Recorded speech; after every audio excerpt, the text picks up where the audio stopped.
Pasamos a otro tema, que es insuficiencias venosas. En insuficiencia venosa o varices, que es finalmente en lo que se traduce, las varices de los miembros inferiores, la pregunta más repetida es cuál es el estudio de elección, cuál es el estudio que permite ver el flujo sanguíneo, cuál es el gol estándar, etcétera. Más que nada sobre los métodos de estudio. Pero veamos aquí algunas características de las varices. En principio, la insuficiencia venosa puede darse a cualquier nivel de los sistemas venosos del miembro inferior. Hay sistemas venosos superficiales, hay sistemas venosos profundos, sistemas comunicantes. Como verán acá abajo, que dice sistema venoso profundo, sistema venoso superficial y sistema de las venas perforantes. En general, el sistema profundo es el que recoge la mayor cantidad de sangre, más o menos 90% del retorno venoso va por el sistema profundo. ¿Quiénes comprenden el sistema venoso profundo? Las venas que están por dentro, las venas poplíteas, las venas tibiales, las venas femorales, por ejemplo, las que van por dentro. Y casi siempre van paralelo a una red arterial. Eso significa que si hay una vena poplitea, hay una arteria poplitea. Si hay una vena tibial, hay una arteria tibial. Y si hay una vena femoral, hay una arteria femoral. En cambio, en el sistema superficial, es el que va por fuera, más cerca a la piel, corresponde a las safenas. Hay una safena interna y hay una safena externa. La safena interna, por supuesto, va por la cara medial del muslo, de la pantorrilla, y la safena externa, o safena menor también se le llama, es la que va por la cara externa, por la cara por afuera, ¿ya? Por la cara lateral de la pantorrilla específicamente, no llega precisamente hasta el muslo en su totalidad. ¿Ok? Entonces, el sistema superficial, las safenas, y el sistema profundo, el resto de los vasos grandotes, ¿no? Popliteas, tibiales, femorales. Y ambas están comunicadas por vasos perforantes, porque tienen que apoyarse, porque tiene que haber anastomosis entre ellas. Hay perforantes directas, perforantes indirectas. El tema es que se apoyan todas entre ellas, se comunican los dos sistemas, ¿ya? La dilatación de la éstasis venosa y la dilatación en estas venas es lo que se conocen como varices. Ahora, hay varices primarias y hay varices secundarias. Las varices primarias son la mayoría, corresponden al 90% de venas insuficientes, o sea, el 90% de varices. ¿A qué se refiere con varices primarias? Con que generalmente el problema está directamente en las venas y el problema es valvular. Hay disfunción valvular asociado a debilidad de la pared venosa. ¿Ok? Mientras las varices secundarias, que son menos frecuentes, están asociados a malformaciones venosas, fístulas, síndromes postrombóticos, etc. Pero es el 10%, o sea, es raro. La mayoría asociado a problemas valvulares en las venitas. ¿Ok? Listo. Y como ven acá en las imágenes, una válvula normal en el retorno venoso deja pasar la sangre y cuando pasa la sangre se cierra. Evita el retorno. Pero una vena insuficiente no se cierra adecuadamente y retorna la sangre. Entonces termina acumulándose todo en el miembro inferior por gravedad y empiezan a dilatarse. Es el mismo concepto que las valvulopatías del corazón también. ¿Cuáles son los factores de riesgo? La edad, la bipedestación, la obesidad, el embarazo, todo es lógico, ¿no? Aumentos de la presión intraabdominal, el sedentarismo, ser médico, el descuido, etc. 6 meses o un año estamos todos sentados todos los días, ¿no? Si no están haciendo alguna actividad física por fuera, en sus ratos libres, qué sé yo, están en riesgo. Y probablemente ya estén en varices grado 1 y hasta 2. Y el partir del 1 de julio, en su residencia, ahí se pone peor. Todo el día parado. Los síntomas van desde el simple dolor, ardor, comezón, pesadez, calambres, hasta incluso puede llegar a problemas de la piel, celulitis, úlceras y demás. Vamos a ver esos síntomas de acuerdo a su clasificación. La clasificación de las varices o insuficiencia venosa periférica sigue una secuencia de criterios, ya sea que incluyen la clínica, la etiopatogenia, la anatomía patológica, la fisiopatología, etc. Por eso se llama la clasificación CEAP, por las siglas de los criterios que se toman. Pero en general se divide en 6 grados. El grado 1, bueno, hay un grado 0 que está descrito, pero que en realidad se refiere pues a las venas normales, no hay varices. Normal, 0 normal. El 1 es cuando ya hay dilatación de las venitas. No necesariamente las safenas, las popliteas, las femorales, sino algunas de las venas o incluso hasta capilares que drenan en esas venas. En esta primera imagen corresponde a una varices grado 1. Ya hay dilatación, ya hay arañitas, ven, ¿no? Hay como globitos ahí en el miembro inferior. Eso es varices grado 1. Solamente hay dilatación, no hay dolor, no hay nada. En el grado 2, en la izquierda, hay miembros con venas varicosas sintomáticas, o sea, ya hay dolor. Además de arañitas, o además de dilataciones de venas, hay dolor, ya duele. En el grado 3, hacia la izquierda, varices sintomáticas con edema. Además de las arañitas y el dolor, se agrega el edema. Eso es a lo que hay que evitar, digamos, evitar llegar. En el grado 4, además de las varices, del dolor, del edema, ¿qué cosa se agrega? Esclerosis de la piel reseca, cuarteada, ahí como está en esa imagen, grado 4. Pero en el grado 4 no hay úlceras, sin úlceras, solamente la piel está reseca. El gran problema de que no haya úlceras es que por esta zona reseca, cuarteada de la piel, ingresan gérmenes y puede hacer celulitis. Los grado 4 pueden llegar a hacer celulitis incluso recurrentes. El grado 5 y 6 ambas ya implican la presencia de úlceras, agregado a todo lo demás, pero estas úlceras en el grado 5 están no activas, están cicatrizadas, están sequitas, pero son úlceras. En cambio en el grado 6, ya el último, además de todo, duele, edematizado, piel seca, ulcerada, y encima esas úlceras están activas, están ahuecadas, sangrantes, muchas veces, hasta infectadas. ¿Ok? Listo. Esto es sencillo, traten de recordarlo. Los primeros grados, el grado 1, 2, 3 de la piel, de varices, generalmente requiere manejo solamente general, ya sea con medias compresivas o puede llegar al tratamiento farmacológico como el dovecilato de calcio, que mejora la función valvular, la resistencia de las paredes venosas y puede mejorar la circulación. Dovecilato de calcio, el famoso Doxium, ¿no? Pero igual, no quirúrgico, no necesariamente quirúrgico. Los quirúrgicos van a partir del grado 4. A partir del grado 4, y el grado 4 sobre todo cuando hay celulitis recurrentes. ¿Ya? Cuando da celulitis, es una indicación quirúrgica. Grado 4, 5 y 6, principalmente manejo quirúrgico. ¿Y en qué consiste el manejo quirúrgico? Dado que generalmente aquí las que se pueden operar son las cuando hay insuficiencia del sistema superficial, que están por fuera, es decir, las safenas. ¿Cuál es el tratamiento? La safenectomía.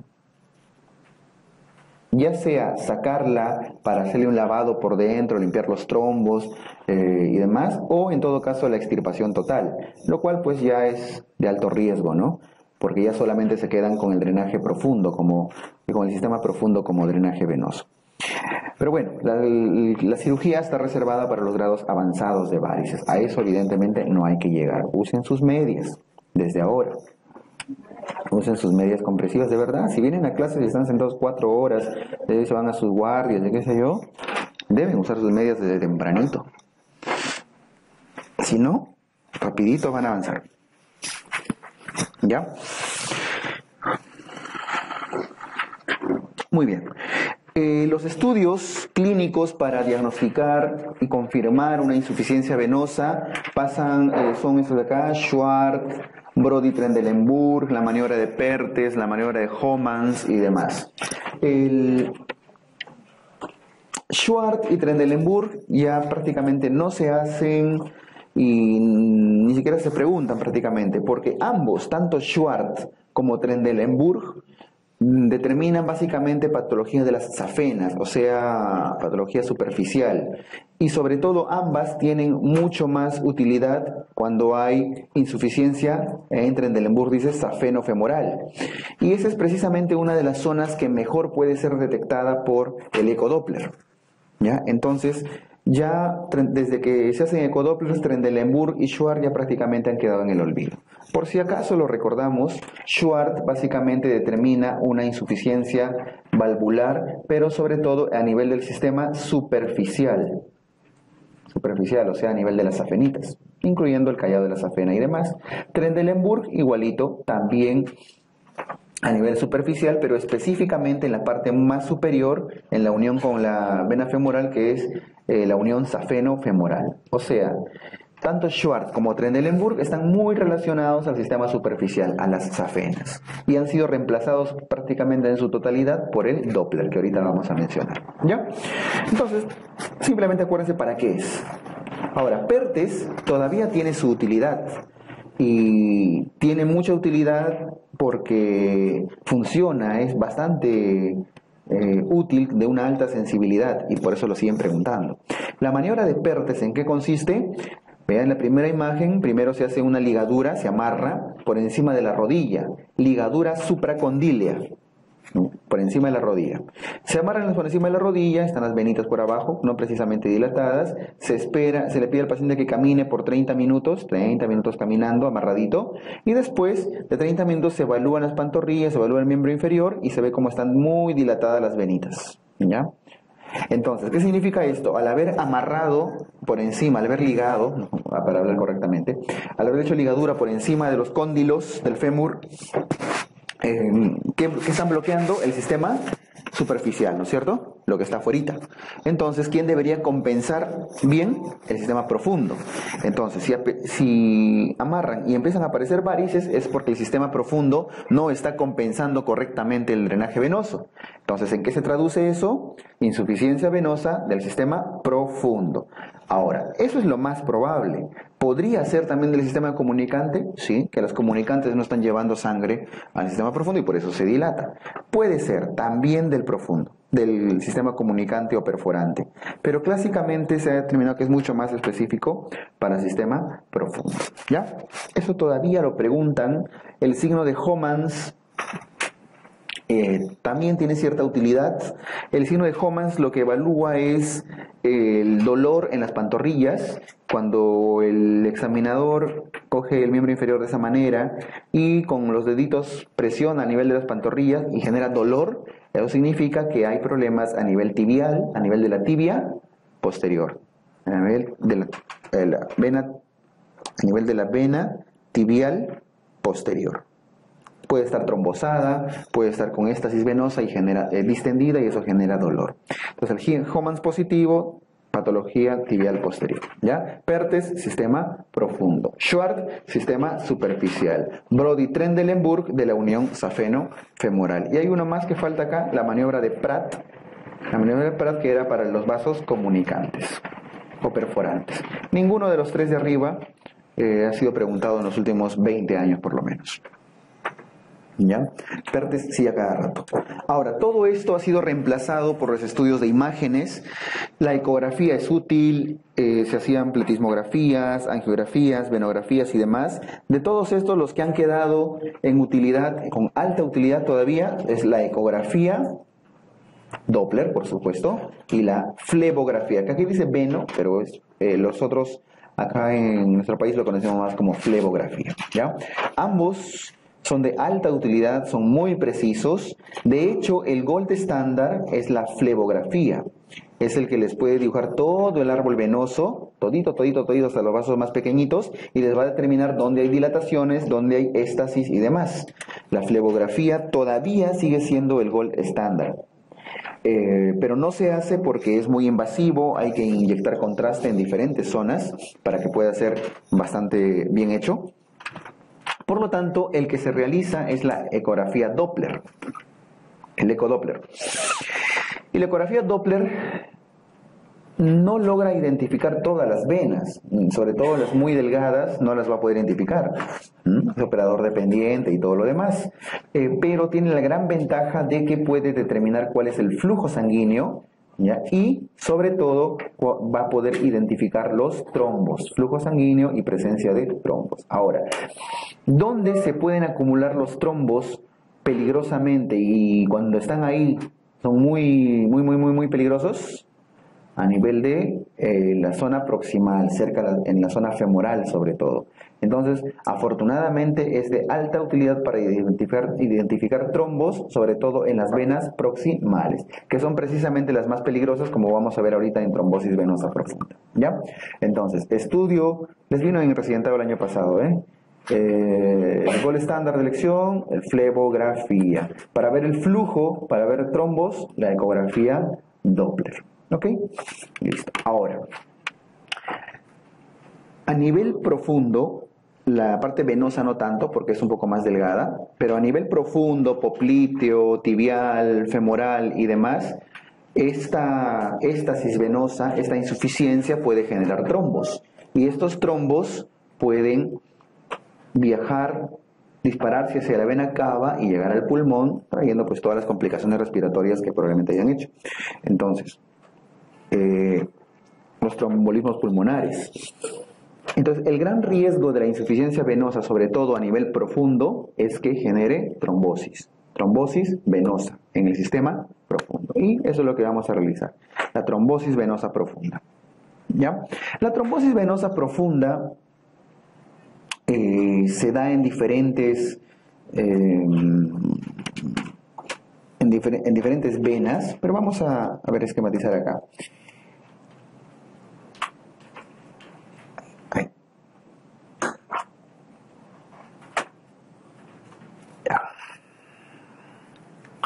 Estamos en la zona proximal y en la zona distal. Los trombos son más peligrosos cuanto más proximales están. Cuanto más hacia arriba, más posibilidad de trombos mucho más grandes y mucho más peligrosos para obstrucciones pulmonares. Salud. Entonces, vamos a trabajar con este cuadrito de frente, ¿ya? La trombosis venosa profunda se divide en dos: la trombosis proximal y la trombosis distal. Cuando ya se ha generado una formación de trombo, hay que ver dónde está. ¿Cuál es la que con más facilidad van a poder determinar en una ecografía? La proximal, ¿no? En un eco Doppler. Esa es una de las limitantes. A veces el eco Doppler no puede determinar correctamente los trombos que están en la parte distal, o sea, más cercanos a las pantorrillas, por debajo de las rodillas y demás. Pero afortunadamente en la parte proximal, sí. Y esos son precisamente los más peligrosos. Entonces empezamos por los distales, que son, entre comillas, los menos peligrosos. Cuando hay una trombosis venosa a nivel distal, vamos a ver cuál es el manejo que hay que realizar. Hay que ver si está sintomático o está asintomático. En general, la gran mayoría de trombosis en la parte distal casi siempre van a terminar en anticoagulación. Anticoagulación. ¿Ya? Eso es, digamos, resumiendo esto, el manejo en general de la trombosis venosa distal. ¿Y con qué dice la anticoagulación? Heparina o warfarina, aunque se prefieren los de bajo peso molecular, ¿no es cierto? ¿Por cuánto tiempo? Por 3 meses. Heparinas, warfarinas o anticoagulantes de bajo peso molecular idealmente, por 3 mesecitos. Entonces, el tratamiento en general de las trombosis distales casi siempre va a terminar en la anticoagulación. Ahora, eso, si ven las flechitas, tanto de sintomáticos como sintomáticos, casi todos llegan a lo mismo, ¿ok? No hay mucho tema con eso, anticoagulación. El tema está con los proximales. Las trombosis proximales, o sea que están más cerca de las zonas femorales, ahí sí el tratamiento puede ser mucho más agresivo. ¿Por qué? Porque es peligroso. Es los que traen muchas más complicaciones, tromboembolismos pulmonares y demás. Entonces ahí hay que ver, ¿tiene o no tiene contraindicaciones para ser anticoagulado? Es lo primero que tienen que ver en una trombosis venosa profunda proximal. Si no tiene contraindicaciones para ser anticoagulado, tienen que tomar una decisión en base a si hay flegmasia o no hay flegmasia. ¿Qué cosa es la flegmasia? Es como una especie de síndrome compartimental. Es cuando el miembro inferior se dematiza. Es tanta la cantidad de sangre que se ha acumulado por la obstrucción trombótica, que se ha dematizado, hay salida del intravascular, se dematiza, aumenta el volumen y el miembro inferior se ve hasta como gangrenado, oscuro. Es decir,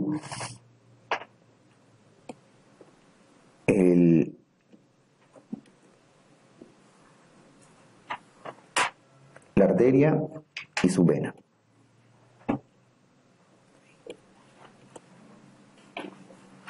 La vena está obstruida por un trombo, bueno, más arriba, ¿no? Y empieza a aumentar el volumen, a hincharse, y empieza a edematizarse el miembro inferior y con el edema, como si fuera un síndrome compartimental, empieza a obstruir el flujo arterial. Y eso empieza a generar que toda la parte distal se vea isquémica, oscura. Bien, medio morado se ve en la pierna. ¿Ya? Eso es una flegmasia. Flegmasia cerulea dolens es el nombre que se le suele dar. La flegmasia cerulea dolens. Pero simplemente flegmasia. ¿Ya? Entonces, hay una trombosis, una trombosis venosa profunda a nivel proximal. No tiene ninguna contraindicación para la anticoagulación.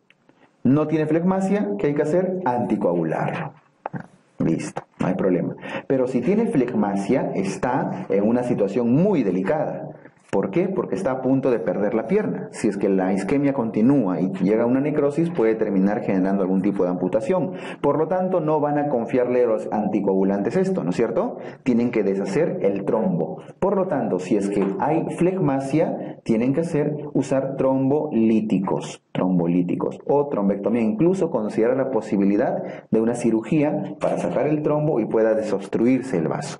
Pero generalmente se usa trombolíticos. Entonces, diferencien eso. Anticoagulantes si es que no hay flegmasia, o trombolíticos, que es distinto, si es que hay flegmasia. ¿Ya? Muy bien. Y si es que el paciente tiene alguna contraindicación para ser anticoagulado, ¿y cuáles son contraindicaciones posibles? Hemorragia activa, plaquetopenia por algún otro problema que tenga, que previamente haya tenido algún antecedente de hemorragia intracraneal, etc. Si tiene alguna contraindicación para ser anticoagulado, úlceras de repente están ahí, varices esofágicas, cualquier problema que evite que lo anticoagulen, que tienen que colocar un filtro en la vena cava inferior. ¿Ya? Esto es una cirugía vascular. ¿En qué consiste?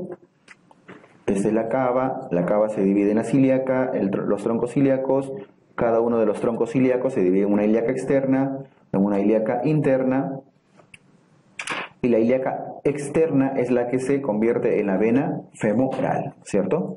Ahí está, la ilíaca externa es la que se convierte en la femoral. Si aquí está el trombo, y no lo pueden anticoagular, no pueden usar trombolíticos porque tiene riesgo de hemorragia en alguna otra parte, ¿qué tienen que hacer? Colocar en la vena cava un filtro, una mallita ahí. Una malla. ¿Por qué? Porque tarde o temprano ese trombo se va a disparar. Y lo que tienen que evitar es que pase hacia el tórax. Entonces ahí lo aguantan, ¿no? Se aguanta el trombo y ya posteriormente usarán trombolíticos cuando el paciente haya mejorado su estado general. De hecho, el filtro tiene la posibilidad incluso de deshacer el trombo, para eso lo preparan, pero el manejo de emergencia es precisamente ese. ¿Ok? Entonces, esta es la parte principal del manejo de la trombosis venosa profunda. Las distales, casi todas se anticoagulan, no tiene mayor problema. ¿Ya? El tema está con las proximales. O se anticoagulan si es que está todo bien, no hay mayores complicaciones. Si es que hay flegmasia, tienen que eliminar los trombos, usar trombolíticos. Y si no pueden usar ni anticoagulantes ni trombolíticos, tienen que colocar un filtro en la vena cava inferior.